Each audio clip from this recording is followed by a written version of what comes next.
Be fydda i'n licio wneud i gadw'n hun yn ffit ydy cerdded mynyddoedd, a mae yna ddigon ohonyn nhw o'n nghwmpas i'n Ffestiniog yma. Ond yn ogystal â cadw pwysau'r gwaed i lawr, mae cerdded mynyddoedd rhoi cyflam i ymweld a safleoedd hanesyddol ychydig yn fwy diarffordd. Un safle fyddai'n cerdded heibioedd o'n reit aml ydy Bryn y Castell, bryngaer Geltaidd o'r Oes Haearn ger Cwm Teigl, Llan Ffestiniog.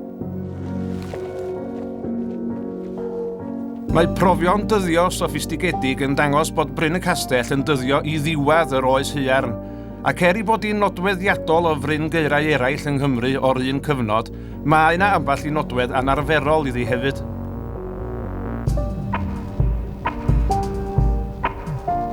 I ddechrau mae gennym ni olion 2 gwt crwn. Dwi'n camu fewn drwy lle oedd y drws yn fan hyn. Dyma nhw'r pist, lle oedd y pist oedd y drws yn sefyll. Mae'n anodd i weld o ar y funud ond mi oedd y cwt yma'n fan hyn, mae'r cwt arall yn fan hyn. Dyma nhw olion sylfaen y wal.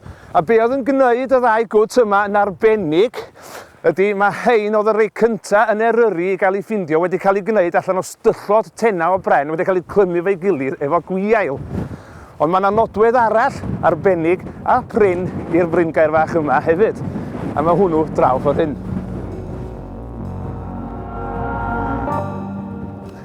Sbiwch ar yr adeilad yma fan hyn.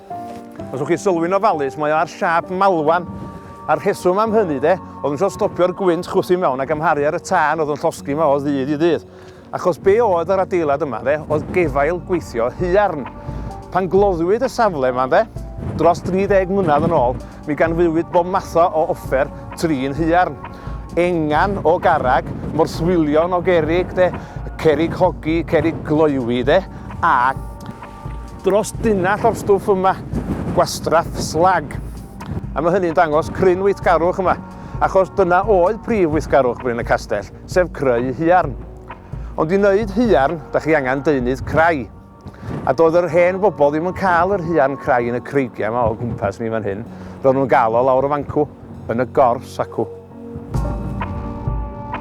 Roedd y penderfyniad i leoli'r fryngaer ger cors fawnog yn un bwriadol, gan fod yno yr holl ddeunydd oedd ei angen i greu Haearn.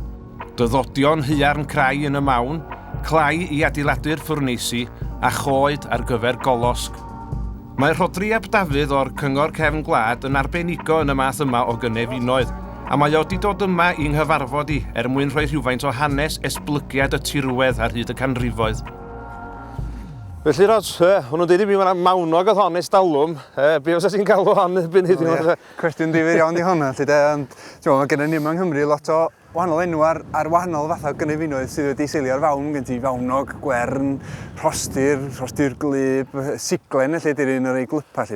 O edrych ar y llys tyfiant yn fan hyn, swn i ddim mae hon wedi cael rhywfaint o law dyn arni. Mae rhywfaint y sychach na beth sydd ti'n ddisgwyl o orgors go iawn siwrach yn awgrymu. Fatha ti'n deud bod peth o'r mawn oedd yma yn y gorffennol wedi mynd o yma. Be sydd am werthoedd mawn sydd yn neud o'n gallu dal mwynau e bethau fewn? Wel, dydy o ddim yn gynefin lle mae yna ddŵr yn llifo trwyddo felly. Mae'n dibynnu ar ddŵr o'r glaw felly. Mae'n sefyll felly. Dyna un rheswm, dydy'r deunydd planhigiol ddim yn pydrus ydyn. Mae o'n sefyll yn lle mae o felly. A nes ni feddwl bod y mwynau ag ati fel y deunydd planhigiol yn croni lle. A dyna mewn ffordd sydd yn ffurfio y mawn ei hun. I greu kilogram o Haearn, mae angen 100 kilogram o olosg, ac i greu 100 kilogram o olosg, mae angen tunnall gyfan o goed. Wel, dwi'm yn gweld llawer o goed o gwmpas yma heddiw yma. Na, mae'n edrych yn reit llwm o ran coed yma heddiw, dydy. Ond un o'r pethau difyr am fawn ydy ffordd da ni'n gallu edrych i mewn iddo fo ac edrych a gweld be oedd yn tyfu yng Nghymru, yn unrhyw gyfnod ers i'r ddim laniad ddiwedd yr oes ddetha. Sydd ar ôl hynny o gen ti'r cyfnod cyn boreal a'r cyfnod boreal lle ddaeth goed pîn i mewn i ryw dirlun oedd edrych dda ryw tyndra braidd felly. Ond erbyn yr amser o ti'n sbio arno fo wan pan oedd y fryngaer yn hyn lle. Mi oedden ni'n y cyfnod, be nhw'n galw'r cyfnod Atlantaidd, oedd wedi cynnesu rhywfaint, oedd wedi glyphau rhywfaint. Mi o gen ti goed wedyn, oedd y coed gwern a coed derw. So fysa fan hyn yn goed i gyd estalwm lle? Ar y cyfan, dwi'n meddwl bod y rhan fwyaf tilyn yng Nghymru i fyny ryw uchder arbennig ar ryw adag wedi cael rhywfaint o goed yn o'n sicr. Felly, yn anffodus, mae dyn wastad yn mynd i gael effaith ar ei gynefin di bod o'n ymysu neu yn creu haearn, fath nhw'n gwneud yn y fryngaer yma. Wel, swn i fel bod yna rei ni'n trio warchod o fel mae o wan. O ie, siwr ie. Diolch beth bod nhw'n gwneud yn y fyd y gwir de. Mae eisiau chdi bach o balans, dweud. Os di'r fryngaer drawiadol yma wedi deffro rhyw awydd greddfol yn chi i ymweld â'r lle eich hun, mi fydd cyfarwyddiadau a chyfurnod grid y safle ar ein tudalen Facebook ni ar ôl y rhaglen.